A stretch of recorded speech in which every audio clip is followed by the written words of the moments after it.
that is very true. It would be very funny. So, yeah, if you look in the media channel, you will see a comment about the tax revolt video description. I saw Drummer posted a comment that might be my favorite comment I've ever gotten on a video. I think I remember what it is, but let me look again. Oh, it's magnificent. The editor gotta learn to say no. Yeah, I mean, at some point, surely the stupid factor has to... The stupid factor has to, kick in. Alright, hello everybody on stream. Today is day 4 of Bloodlust. I am going to try to get 38 to 100. This could take a while. I'm also in a VC with BritDarg, and I have no idea what he's doing. I'm playing Garden Warfare 2. Oh, okay. So, yeah, sorry if my air conditioner takes over the audio. It's really hot in New Hampshire, and I do not want my heat-based headache to get any worse. So, yeah, the reason 38 to 100 is likely to take a while is because of what xSmokes part turned into from Bloodbath. So I'm sure if you've ever seen Bloodbath, you probably know xSmokes as the really easy UFO and then just the choke point hell ball. In this version, they kept the UFO but super buffed it, and then the ball they made completely different, including a swing copter. So, yeah, who knows how long this will take, but I'm sure at the very least I'll get some good progress. Well, they didn't even turn it into a swing copter, that's the thing. It's this weird, like, set of 7 timings. It doesn't play like a swing copter. You just have to treat it like 7 weird clicks. Yeah, and it's even worse. It's even worse because, like, it barely contrasts with anything anything else in the decoration. So I feel like I have to do them pretty much blind, which, you know, is not exactly what you want. Almost halfway through a 3-minute level, especially one as hard as Bloodlust. But you know, if that's the only major problem I have with the gameplay thus far, then they did a pretty good job.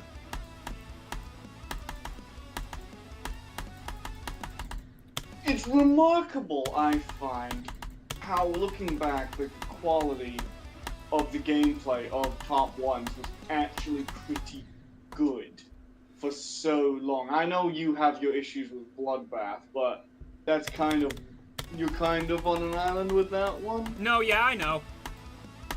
But, like, Zodiac, Bloodlust, Plasma Pulse Finale is, like, kind of a little bit less. To a degree, Tartarus. So, like, Tartarus is kind of the last one where...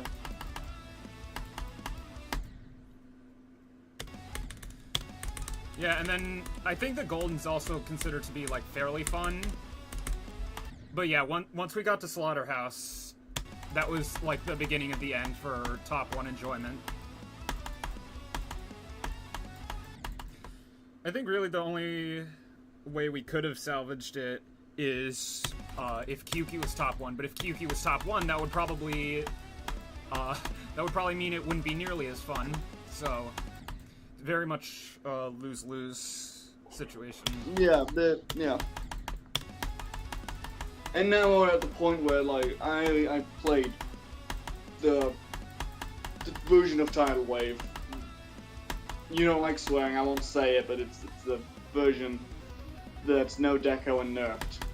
And the raw gameplay in that is so fun. Yeah. But Tidal Wave at a difficulty where that cannot be fun. It cannot be fun. It is too hard to be fun. Yeah. But the way the waves in that flow, it is just ambrosia. It is magnificent. Yeah, I've tried Tidal Wave before, like some of the waves, because, you know, it's Tidal Wave. And I actually have really enjoyed them in isolation, but I know that doing all of them in a row, and with all of the filler gameplay in between to push it to 3 minutes. I know that that would be probably not very fun. Tech's gotta do Tidal Wave this, or so not this year, but at some point. Yeah, especially since CBF was eventually added to vanilla, even if it's technically even if it's technically click on steps, which it's click between frames. So let's be honest. It does the doohickey. Correct. It does in fact. We're on my team. Okay, the cavalry finally arrived. Are they in time? Maybe?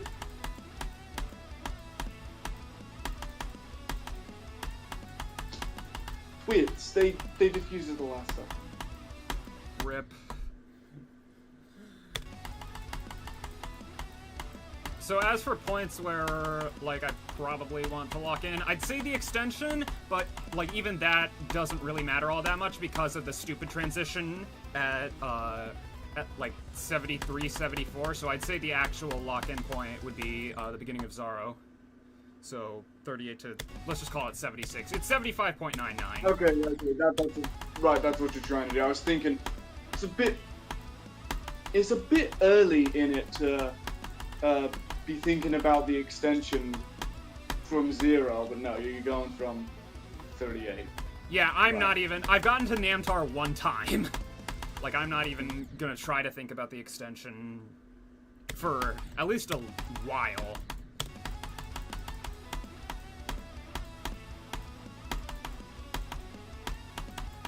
I think you should fluke it from your previous best and die at 98, and then it'll take you 18 months to beat it.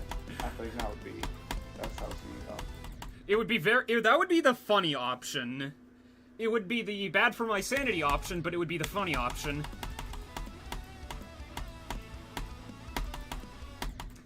Although again, first stream, I got 54 to 98, my first attempt after the initial practice run, you know, the one that I always do at the beginning of my streams, and then streamed for another hour, couldn't get the run, so I did 66 to 100 11 times, and then got the run in 7 minutes on stream 2.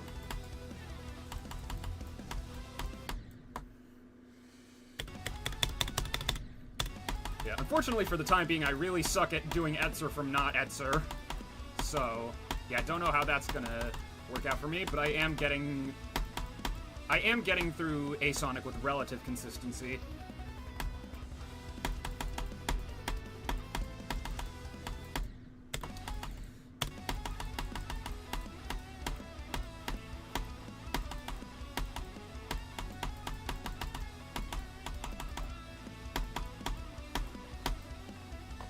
I think I just did it 3 times in a row.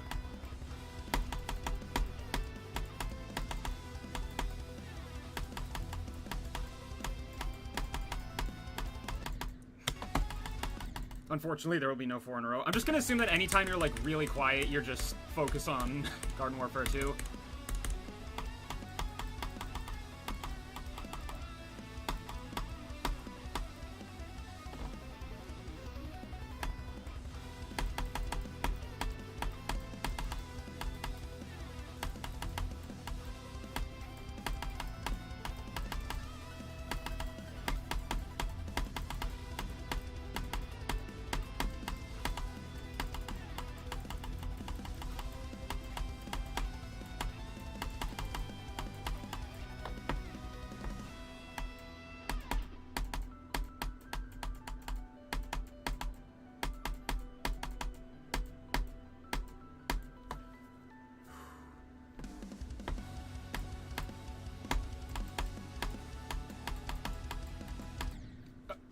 $38 to $71. Are you telling me that? Were you talking just then? Yes. Or did you just say like 71? 38 to 71. So. Is that all you said? Yes. Okay, good. Because I thought, Spotify on mobile has been doing this thing where as soon as the screen goes black, the music cuts out. Oh, so great. It's unusable, is what that is. Yeah. as is most of the bloody time on mobile. But I thought Discord had done that as well, but no, you're just being quiet. Yeah, I mean, to be fair, it has been having that issue for me as of late. Like, for some reason, it'll randomly stop detecting any, audio from people that aren't me. So, No. which makes for some very awkward situations. But yeah, I'm pretty sure that's my new best run from 38, so even if it isn't yet at the lock-in point, at least I'm making progress. And that's also my second 38 to extension attempt. So that's pretty cool. I think you should beat Bloodlust, which is Bloodlust, but there is a bunch of hood irony and brain rot and other such things that randomly appear on the screen and obstruct your view. And I think there should be a lot of shaded and a lot of camera. Lock in. movement.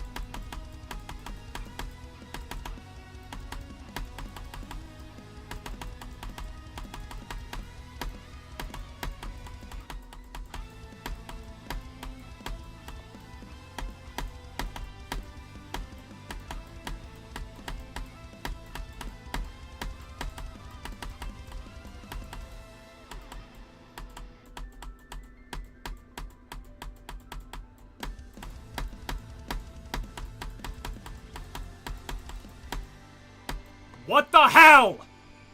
You did it? 38 to 100. Hey. That's good. So, what's the plan now? I don't know what the plan is now, to be honest. I was expecting this to take, like, at least a couple streams, and in reality it took 12 minutes. So I don't really know what to do from this point. I mean, I guess 0 or probably get it again, because like that was a massive fluke. okay, So, fair enough.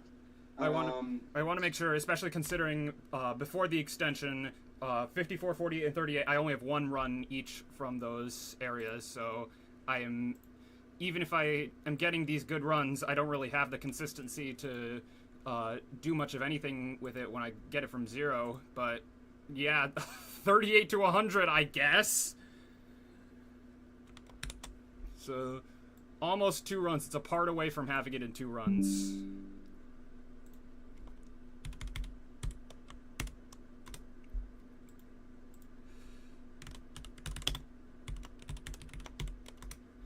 Oh, God.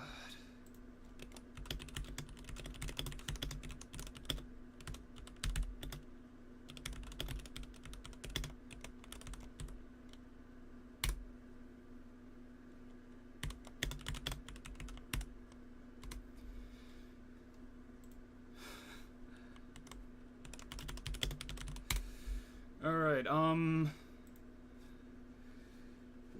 yeah, so I guess at this point, well, this point it would probably be best for me to just get some more Etzer 200s, because like I feel like that's I feel like I'm gonna die a lot at like the extension to 100 the next time I go from 38, so at the very least I want to get some consistency from before there.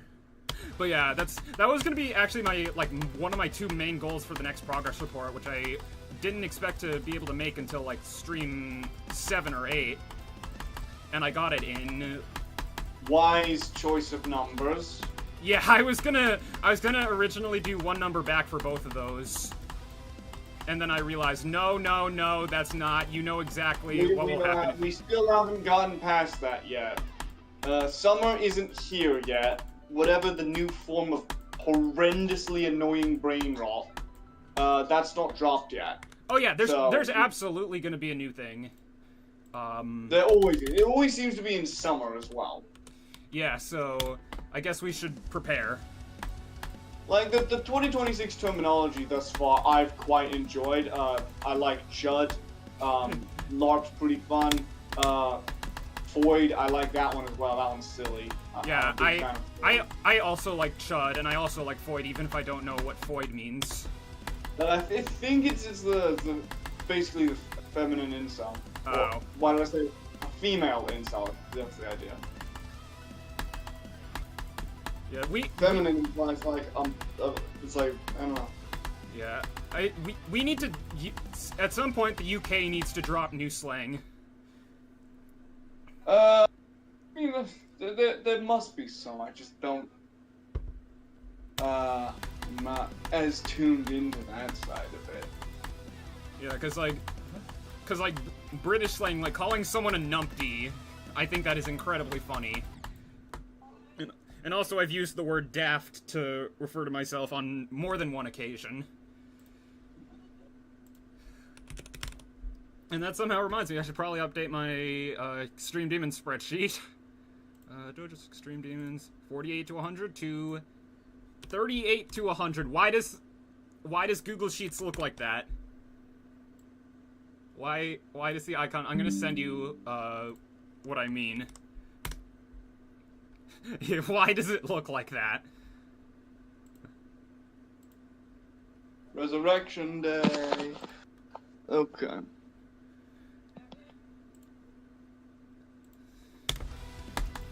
So is Garden Warfare, like, I think we went over that in one of the Plasma Pulse, like the Plasma Pulse 2 stream, I think we went over that. Is it like a, sort of like a first-person shooter kind of thing, but Plants vs. Zombies? Third-person shooter. Third-person shooter. You get, what's it?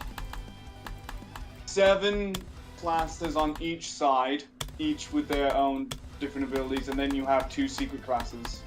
1 for each.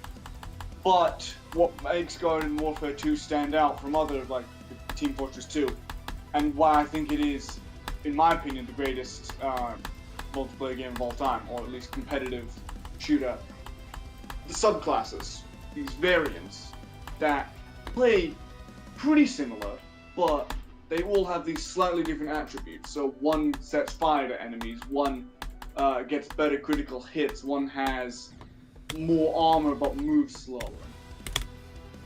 And they got rid of that for Battle for Neighborville, which was the sequel. They didn't call it Garden Warfare 3.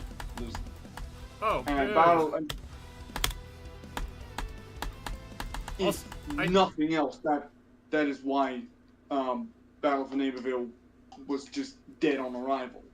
Yeah. My mother is asking me to go downstairs and get a package, so I am making it your job to entertain the stream, which is just spout random nonsense until I get back. It should only be a couple minutes. Right. I don't know who's in the chat, so I am just gonna talk about my movie watching plans. Okay. I might be able to make Doja's stream tomorrow. I don't know, but. The current thing to do before I go back, I made this list. When I first started university, so September 2024, I made a list of the 60 movies I was most looking forward to, and I've really taken my sweet time to get that done. And so what my goal is to get the remaining, I think,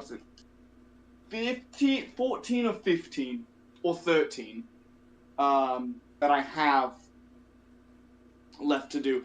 Gone with the Wind and the original Planet of the Apes are not included. They are on the list. They're not included. My uncle has DVDs of them, so I will watch them when I go back home in early June, or at some point over the summer. So, over the weekend, I also want to watch all of Christopher Nolan's movies ahead of the...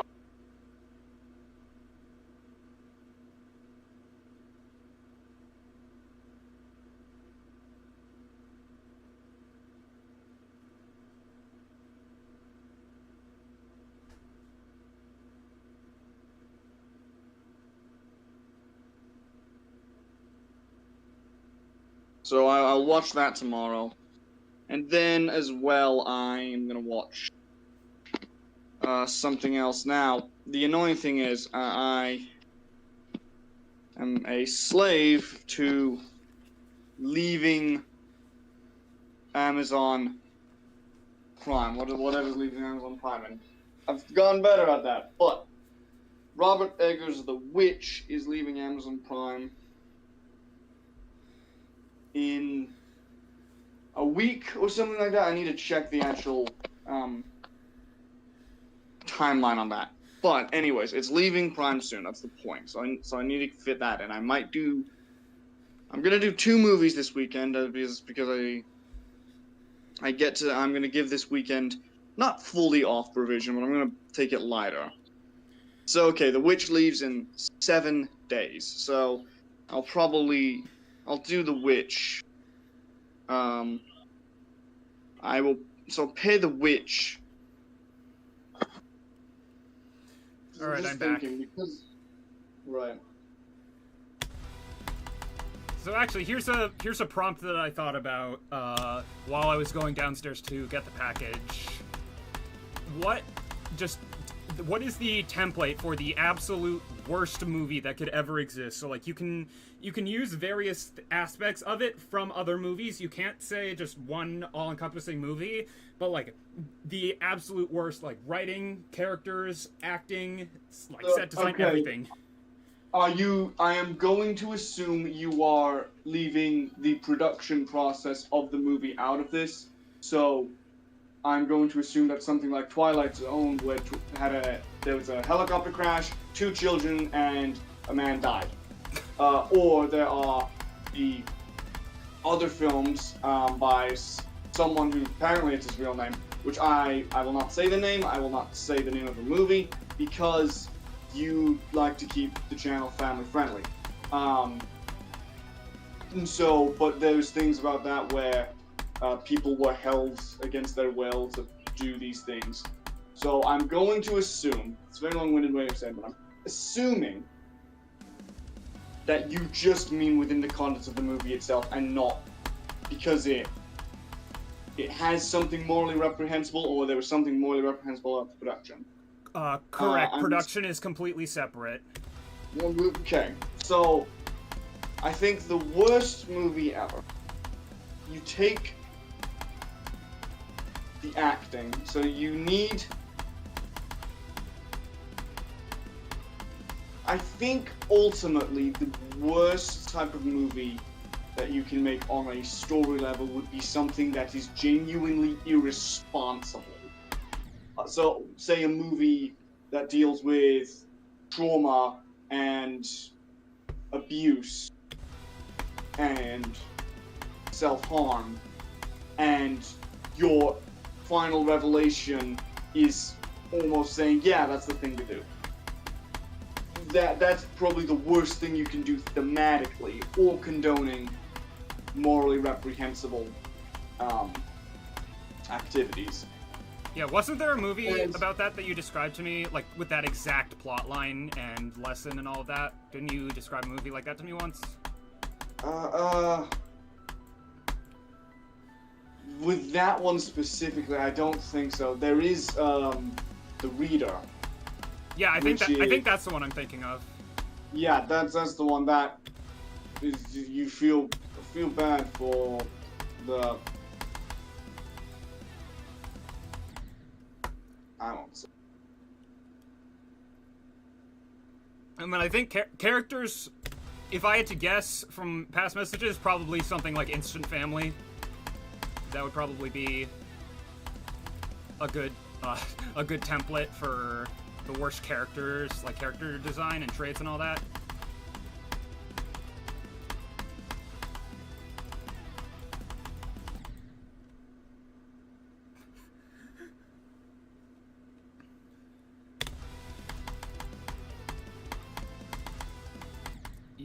You just went silent, I think.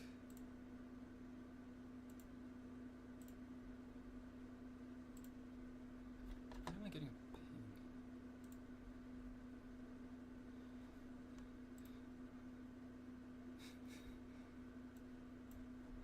Yeah, you just went silent. I'll be right back. Yeah, Alright. there we go. There was the bug again that I mentioned.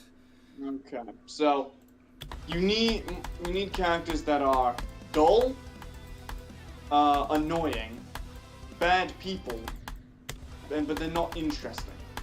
In Martin Scorsese movies, protagonists are very rarely good people, but they are interesting people. To make a bad movie, you need characters that are very dull, very abrasive, and yet the movie doesn't kind of look at that dullness or at the bad things they do and condemn them for it. That's how you fail characters. Editing, you need to feel drunk. Yeah, that's the perfect way to describe it. Need to feel like they are, like you just cut from one scene to the next. It doesn't need to feel like the natural cohesion of, okay, now we're here, now we're going here. Scenes need to feel jarring with how they're edited. With cinematography and lighting, really you can go with just the look of a modern movie. So either the overly lit, washed out the overly lit, too bright, shadowless streaming movie look, or the washed out, drab look that somehow doesn't get more criticism, like the Odyssey, how that looks. Yeah, that's drab, washed out, completely colorless. Just looks like cinematic concrete, just gray, more dark. gray. Yeah. And that's something I think I've started to notice like more and more as because like I've watched a couple of movies, like older movies, so like from even like before my parents' time. So stuff like Vertigo, for example, and just the way it deals with colors for like the way it deals with its appearance, and I know that there were like almost no ways to do special effects, and the special effects that were there were obviously very crude. They were very unadvanced, but they still felt easy, like more engaging than something like, I don't know, just pick like any superhero movie basically from the last like 5 years. Yeah. And especially because if you weren't a Ben-Hur level epic where, and even that's like 1959, like, which were really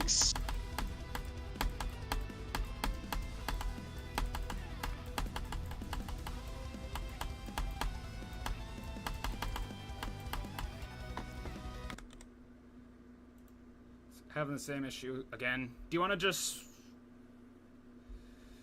hang on.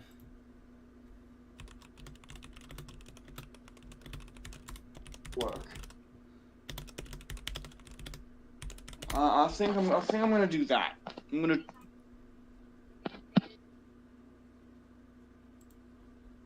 Yeah, that would probably be much easier.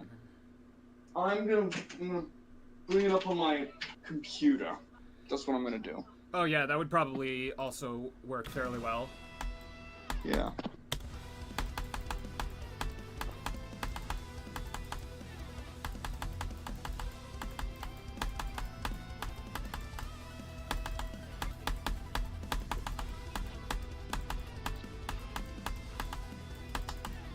Oh, fuck. Ooh.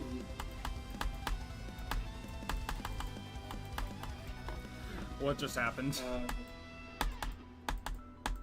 Forgot my controller was plugged in and charging, so I went to bring it with me as I turned to put my laptop on and yanked it.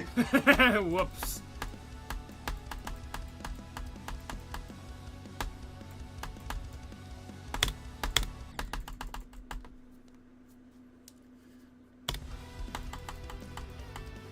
Oh, that's okay. Well, at least I've got one of my favorite Temanite songs loaded in the chamber for next time, and that's nice because I would get to just listen to that and not half hear it between. Yeah, and you also probably won't have to deal with black screen. Yeah. So, but yeah, going back to like the coloration, I think like that sort of like more muted look, like more grayish, that can absolutely work for like instances like horror movies. Like more muted colors can actually work pretty well because that like actually adds to the atmosphere. But I feel like if it's almost any other genre, like maybe there's a couple that would work that I'm just not thinking about right now, but almost any other genre, I feel. Well, no, there's a big difference between intentionally using a drab color palette, like inside Llewyn Davis, and just not knowing how to color your movie, like modern blockbusters, like what Christopher Nolan's done with The Odyssey. All these people talking about the silly stuff like the race of the character, Yeah, and that is like, genuinely dialogue, just... which I do think is a real concern, actually. The fact that there's 2 anachronistic bits of dialogue in a 3-minute trailer, what's going to be like for a 3-hour movie. But what has me the most concerned, what killed my excitement for this movie, is how drab it looks. It looks so dull. It looks just, it looks like concrete. Yeah. And so there's, a muted color palette is not in and of itself a bad thing as long as you know how to use it. The problem is you just don't. I mean, like the Moana live action remake it's so washed out. The color grading on that is just appalling. Yeah. You're taking this vibrant, colorful, exciting movie, and you're just turning it into sludge. So I'll tell you a story. I went to this place, M&S. It is like the UK's equivalent of Target, I suppose. It's an upper end store. Good food in the grocery. Yeah, it's good clothes, and they often have a cafe. So when I went, I saw that they had special there. Now I'm a matcha drinker. I will admit. I Nothing wrong with that. Confess. So I came up and I was like, okay. Well, I've only ever had it plain. I trust M&S a little bit more than I trust Costa to not use something artificial junk. So they're advertising they're using real berries. Okay. So I get this raspberry one, and they make it for me, and it's very nicely separated. You've got raspberry on the bottom with the red, you've got the milk in the middle, you've got the matcha on top. I take a picture of it, I sip it, and all I can taste is the raspberry. Uh-oh. Now, like a dunce, I decide, well, let me mix this up. Maybe I can taste the matcha and raspberry at the same time. I stir it round, and it goes from this very nice, beautiful looking drink to what I can only describe as the color of your vacuum after you've gone around the entire house. Oh god, that bad. It was just absolutely rubbish. It still tasted fine, and I'm going to go back and get another one and drink it without stirring it, so I can see what that's like, because I think you might actually get like raspberry, then the milk, then the matcha, like as a layered experience. And also so it doesn't look like, I don't get the visually off-putting thing of looking like I'm drinking sewage gunk. But that's what they're doing with movies, and they're doing like the Moana remake. They've taken this absolutely wonderful looking movie that has captured the excitement of children across the world for 10 years. The streaming numbers prove this. It is one of the most consistently streamed movies on Disney+. They've taken this movie 10 years ago. So, not something that's old by any stretch of the imagination. And what they've done, they have sucked all of that color, all of that vibrantness, all of it out. They have completely hollowed it out. And the end result is just one of the most visually appalling things I've ever seen come out from a major entertainment company. Yeah, and like obviously there's like with animated movies you have a little bit more freedom because you don't have to go like off of real life things, but that's still like it's a problem with the color grading. It's not a problem with the locations. Well, maybe it is a problem with the locations as well. I'm not too knowledgeable about that, but it's mostly color grading, let's be honest. It's an entirely CGI movie, basically, so... But yeah, it is the color grading. It is entirely 100% the color grading, and it's entirely 100% a choice to make it look this drab and unexciting. I mean, I saw a comment that put it best. The Rock looks even more bald in the fake Maui wig they got him in. Like, I can't stand The Rock. He's one of my most hated celebrities. I think he is just this leech that is just... He needs to either really take a step back and really take some humble juice. Yeah. Or he needs to get out of Hollywood entirely. Yeah. Because... And I feel like what people say about him is right. He kind of does play the same character in every single movie, much like how I think someone else pointed out like that Kevin Hart kind of does the same thing, but I think The Rock is an especially. The Rock is especially bad because he is a producer on all of his movies. So he has his own production company, and that production company makes all of his movies, and he is very in charge of all of this, and so that's why they're so safe and they don't do anything interesting. There's no stakes to any of his movies. They are just these empty, vapid shells. Yeah. And that is what is incredibly frustrating. Because I think the man can be charismatic. He can act. He chooses not to, and he chooses to just swing around his influence, which I find very odd how he has accrued such like influence as like a big box office draw. Because you look at his movie and it's like, I don't know if there's ever been a movie that The Rock has been in that has done well purely because of The Rock's presence. Maybe couple like Rampage or Skyscraper, maybe, but I have to check that. So he was a wrestler first before like going into acting. So he's probably like a bad example. Do you think there are any? And I know there's like barely any in terms of like wrestlers or bodybuilders or something else that then made the jump to acting. What do you think are like the good examples of that? Dave Bautista, and to a slightly lesser extent John Cena. Because Dave Bautista, yes, he'll do the kind of standard big guy action movies to pay the bills. I got nothing wrong with doing that. But he also then does interesting roles. He played a cult leader in an M. Night Shyamalan movie. He's done work with Denis Villeneuve, the guy who did the Dune movies and Blade Runner.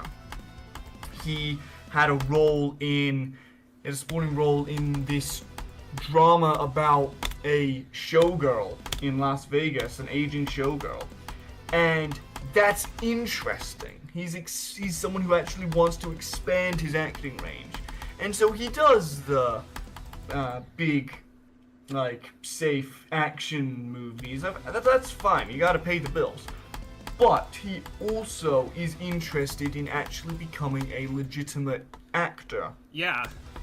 And I haven't heard or seen I haven't heard of and I haven't seen a lot of his movies, but even like just those like 2 or 3 things that you've described, that itself I think is more range than The Rock's entire career, and he's been doing this for like longer than I've been alive. He's been doing it for I think 10 years longer than Batista.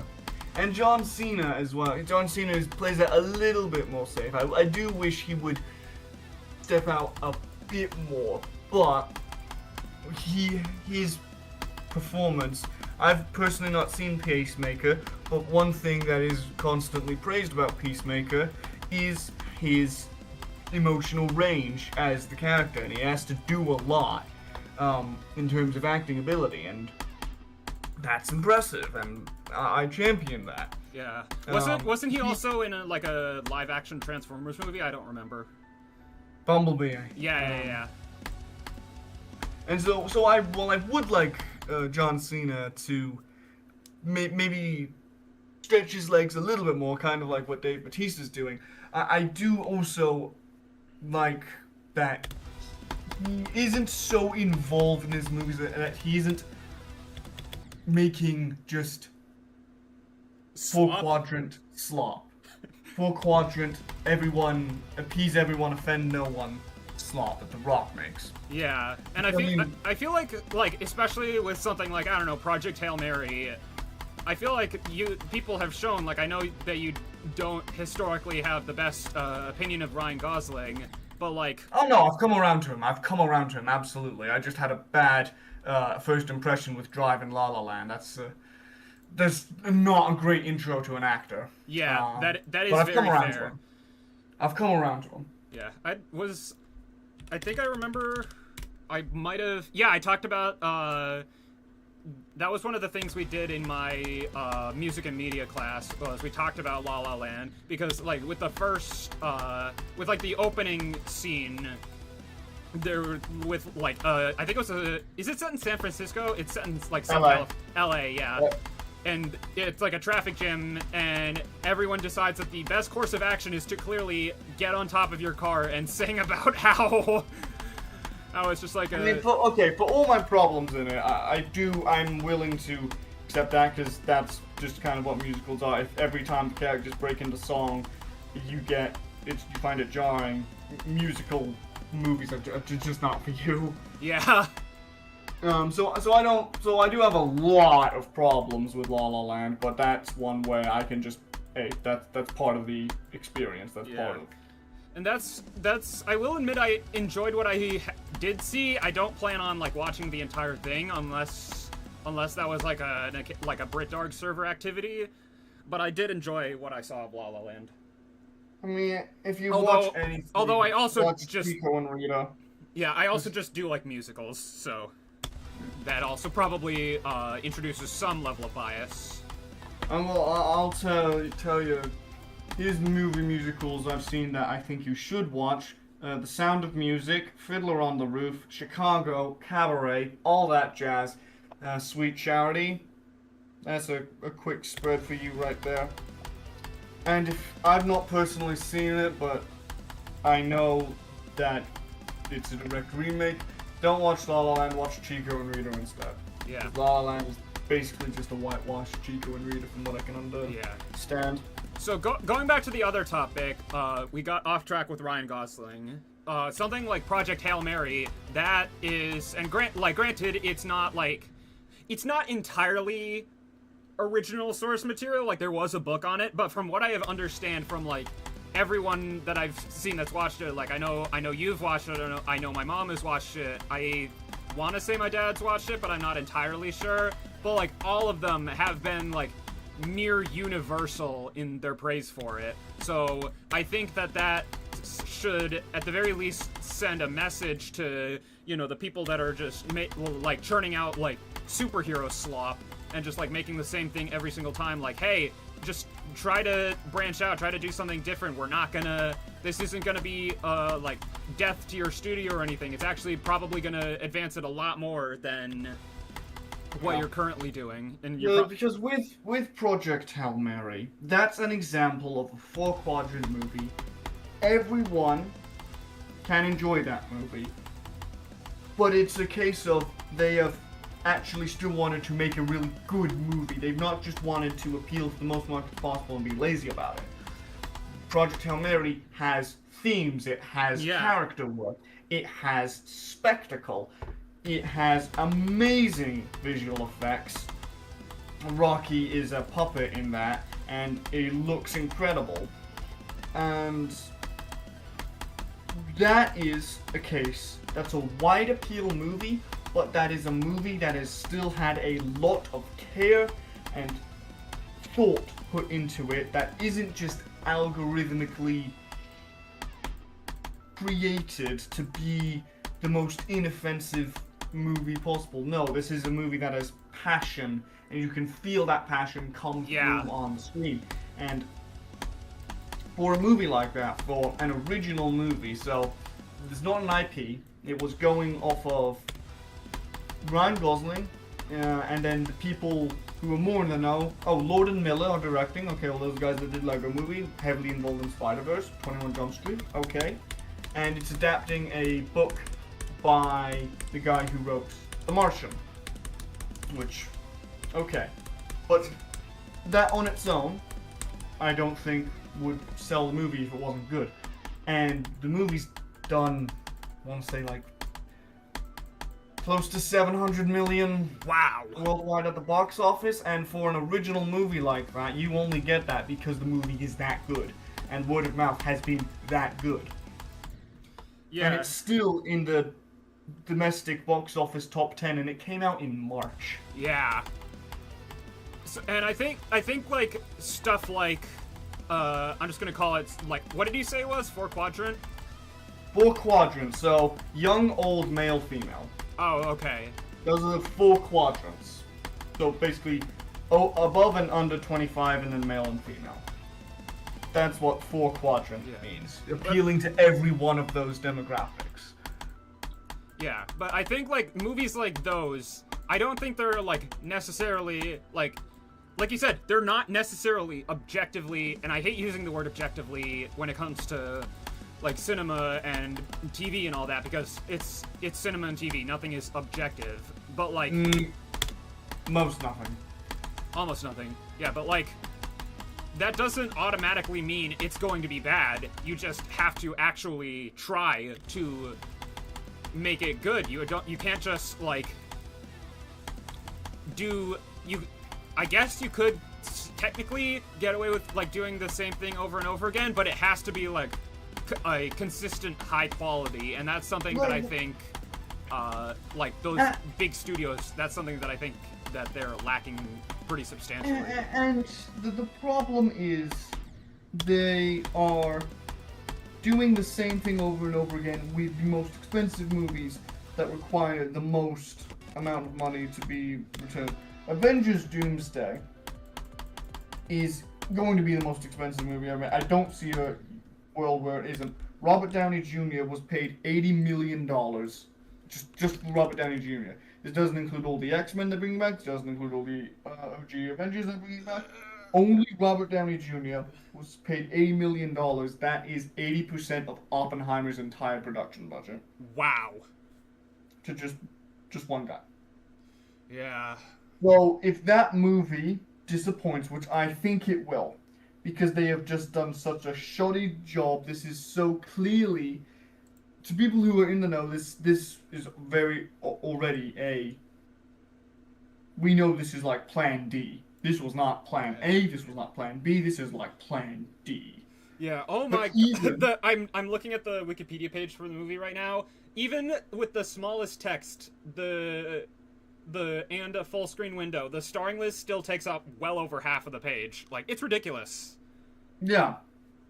You think with a cast like that, you think you can just get that on the cheap? No. If you're not Wes Anderson or another similarly genuinely talented filmmaker where people want to work with you, so they'll take pay cuts just to get the chance to work with you. Nobody thinks that way about fucking Avengers Doomsday. I'm so sorry. You're good, I'll just bleep it out. Okay. About Avengers Doomsday, nobody thinks about that. They are going to ask for the most amount of money that they can ask for. And Disney is going to pay them. And so there's a very, very good chance that Avengers Doomsday makes $1 billion and still loses Disney $300-400 million. Wow, it's that expensive? The general rule of thumb, 2.5 times your production. Oh, right. So Avengers Endgame, if I remember correctly, the production budget on that was about $400 million. But that was coming off 10 years of build-up. And if anything anything was, there are no safe bets, but if anything was going to be a safe bet, okay, we can spend a lot of money on this, and then we will make a lot of money in turn. It would have been Avengers Endgame in 2019. Yeah. How much did that make? I don't remember. It was the highest grossing movie of all time until they re-released Avatar ahead of the second one. Oh, right. So I want to say 2.7 So that's billion, so that's like makes it so that's like over the 2.5 times. That's like almost 7 times. That's yeah. They made their money, and then that doesn't even include all of the merchandise and other ancillary revenues. That's something I didn't even think about. Like, merchandise is probably a pretty decent chunk of like total revenue that a movie makes. Yeah, especially for IP movies. I doubt you'll be seeing a lot of Oppenheimer action figures. Yeah, probably not. Although, who knows? Maybe there'll be like things with his quotes, like "I am become death, destroyer of worlds." There's probably at least something with some piece of merchandise with that quote. Yeah, but I don't know if that does that necessarily go back to Universal. I'm not sure. Universal themselves would have to make it for them to get the money. But yeah. Something I'm I believe the current most expensive movie of all time is Star Wars: The Rise of Skywalker. My least favorite movie of all time. That one has, if I remember on Wikipedia, I think it was 650 million. That's what they ultimately ended up spending on that.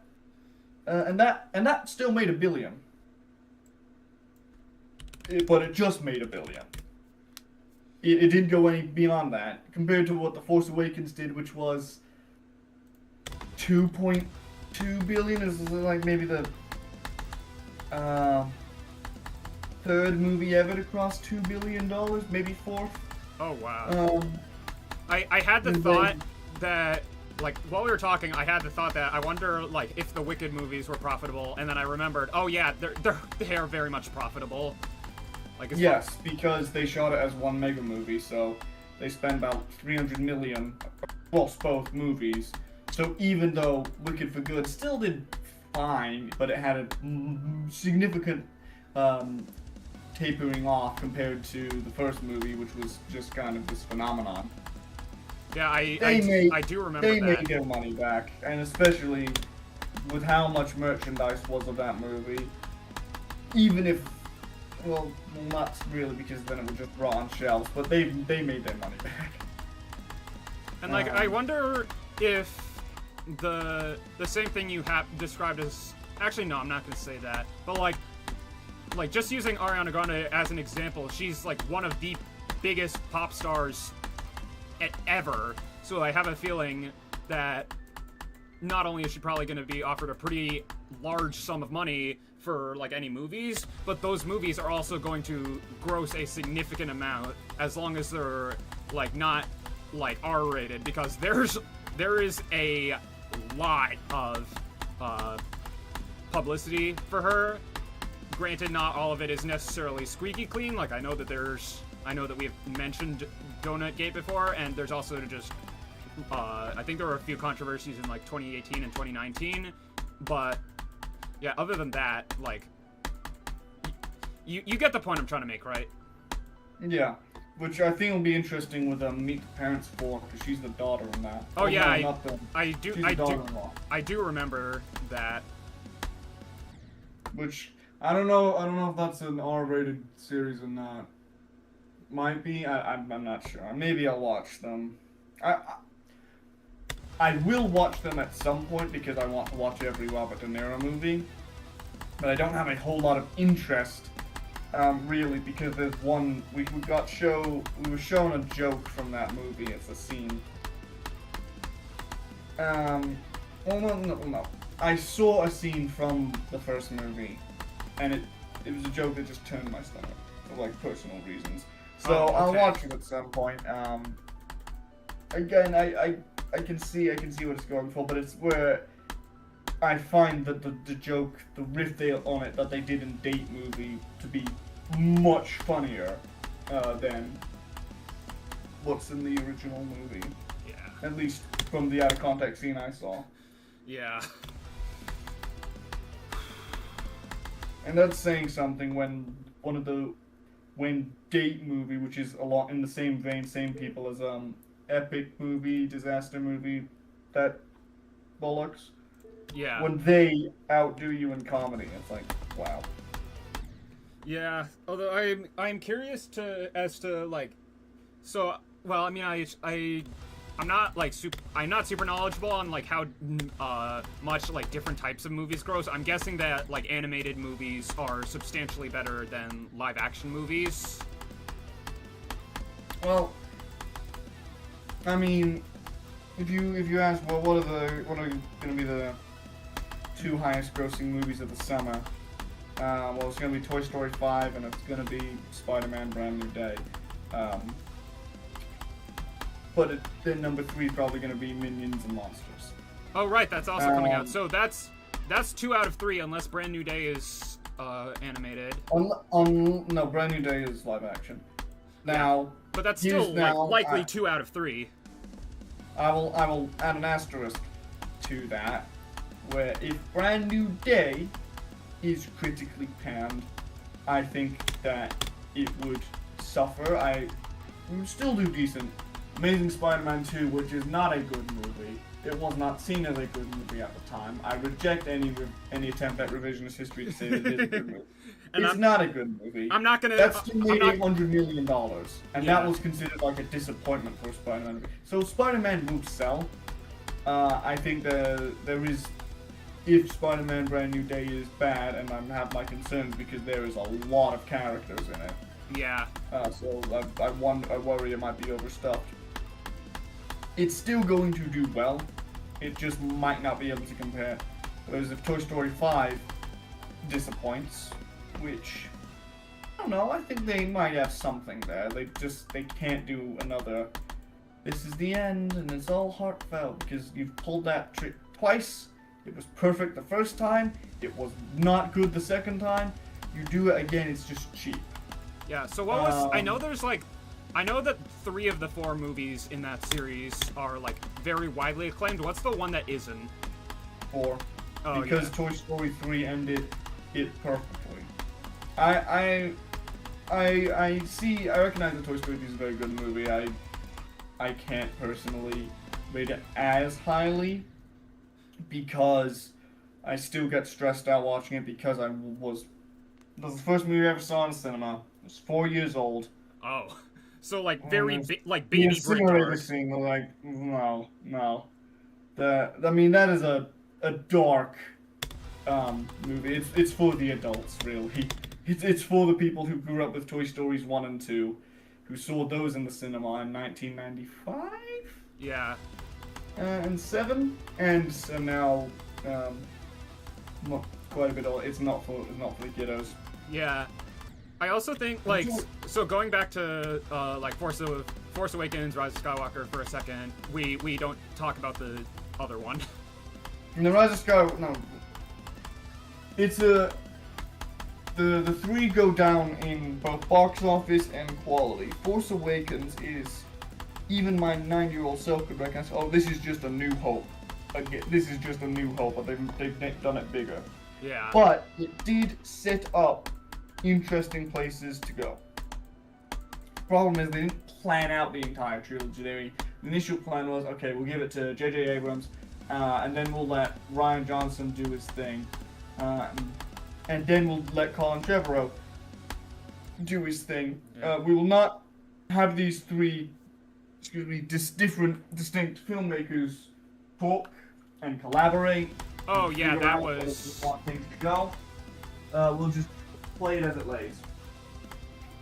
So where Rian Johnson comes along and he tries to do something different, and I commend the attempt, but I don't like the attempt. It's character assassination gets thrown around a lot, but he really does damage Luke. Yeah. And the thing is, for such a subversive and new Star Wars movie, it's the same plot as Empire Strikes Back. They just rearranged the order a little bit. Yeah. You've got a big fight on a snowy or planet with these dog walker mech things. At one point, the characters go to this idyllic, futuristic city that's far away. One of our characters goes to meet an old Jedi mentor to train and fight against the new big bad. It's the same plot as Empire Strikes Back, but the new stuff isn't. It's just it rubs me the wrong way, and a lot of other people as well. Now, I do think the discussion about that is just horrific. Yeah. And like I've seen Ryan Johnson's other stuff. Like I've seen clips of it on YouTube. I've seen some like trailers for it. I've seen like he's presented a few Jeopardy categories, so I've seen some of his work there. And like I don't think he's not a bad director. Like I don't think he's a bad director. In fact, if I had watched more of his movies, I would probably think of him as a good director. But the Knives Out 1 and 3 are very good. Yeah, but it was just like the conditions that he was in. I'm not gonna say it's totally his fault, but he also did not help himself at all. Yeah. And then Rise of Skywalker, which Disney got spooked, so they brought JJ back. Yeah. And was like, okay, fix this. He then proceeded to not fix it. Yeah, he didn't fix. His first movie since Rise of Skywalker opens this year. So. And Rise of Skywalker was pre-pandemic, right? It was like 2019. 2019. Yeah, I think the biggest like.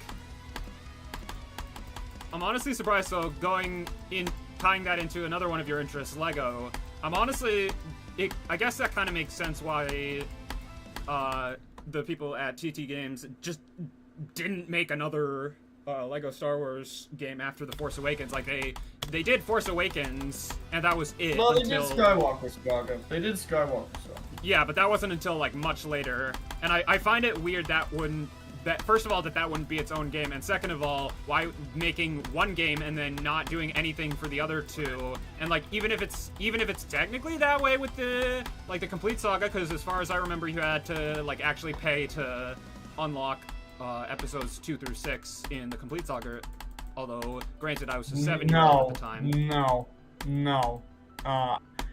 The way they did it was Lego Star Wars.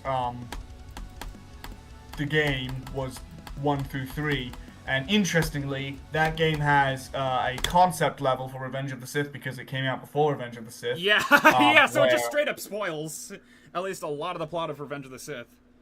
Yeah, and there's a concept scene where the clone troopers disguise themselves as Jedi. Yeah, but so they made that, and there weren't any of like the stud multipliers that some games have, where you pick up like something, I think it's a red brick, and you just get more studs. Yeah. Yeah, that only like started to be a thing in the second one, the original trilogy. So the prequel trilogy did not have those. You were at one-time studs no matter what, and I believe there was an achievement for every single level had like an achievement for getting True Jedi, which without the stud multipliers, I'm sure it's possible, but it's incredibly, incredibly arduous. So, yeah.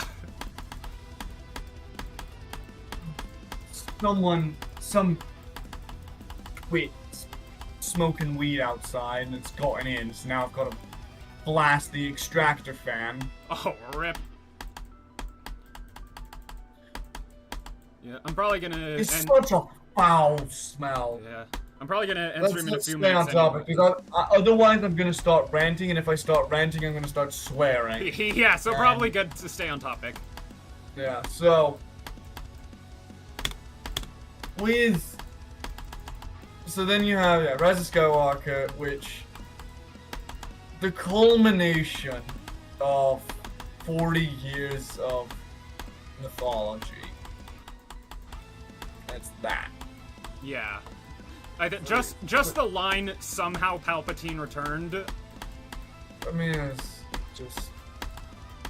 And it would be different if that was like a one-off line in terms of like how, what it was, but no, I'm pretty sure there's a bunch more similarly just cringe lines throughout the entire rest of the movie. Moments. There's an infamous moment where Stranger Things 5 kind of did the same thing.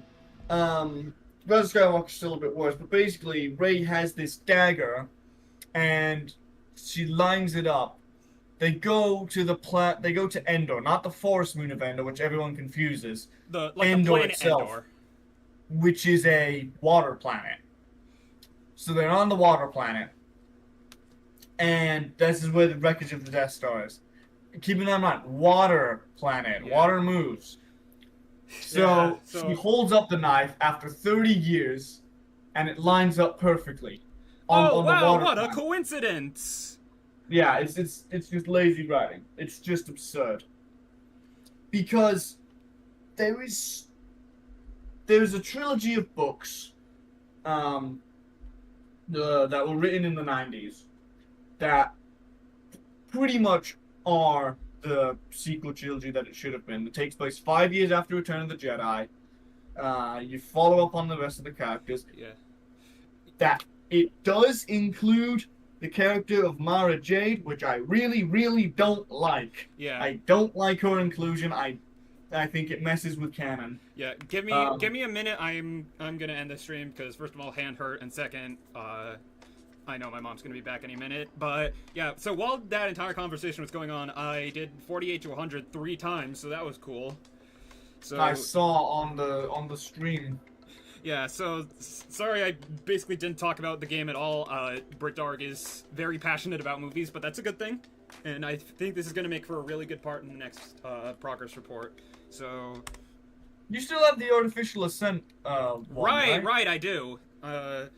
Yeah, now that I like don't have any school to focus on, I'm actually probably going to start working on that. So, yeah, that'll be one of the 2 last relics of the technology trilogy. The second one is a video of me ranking every single part, which no clue when that's coming out. So, yeah, on that note, for the stream chat, see ya. But I am going to. Someone said hello. Horrible timing.